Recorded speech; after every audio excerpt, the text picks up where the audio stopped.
Pozdrav ljudi, danas ću vam pokazati kako baciti texture pack u Minecraft 1.6.2. Ukucite na vaš Google pretraživač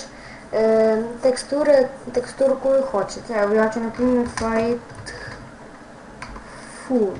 Ne, evo na primjer ću def skape.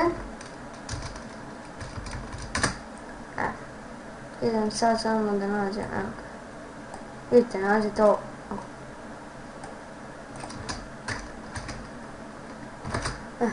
Tako. I idite u ovo drugo. I kad ste ušli idite download devskape, vidite. I sad čekajte 5 sekundi. 1, 2, 3, 4, 5, evo jedna. I idete skip ad. Ne preskoče reklamu, ne znam na koji vam je jezik. I idite samo download. I sad ja ću stopirati video dok se ono skine. I evo nakon što nam se skinulo, izbacimo na desktop. I sad idemo na start, idemo run ili pokreni, kucamo posto app data posto. Te enter. Te u tačka Minecraft. Pa vidite da ovo za 1.6, ovo je meni...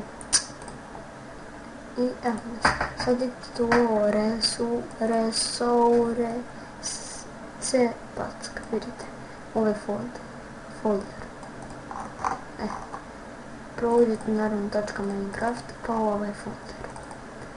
I samo da mi je briše, evo, tekstura, samo je prebacite unutra. Idite X i uzmite u vaš Minecraft. Evo nas nazad, idete onda samo u Options, pa ovdje idete tu, vidite.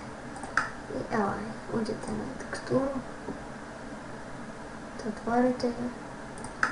Evo, sad uđemo na Creative. Kao što vidite, radi tekstura. Ja nemam jedan skin, sad nisam uzem jedan nik. A imam i premium, znate već. Vidite kako se sad izgleda. Drugačije.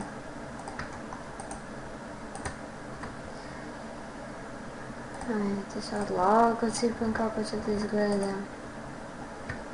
I to bi bilo to ljudi za ovaj tutorial. Like, subscribe, comment.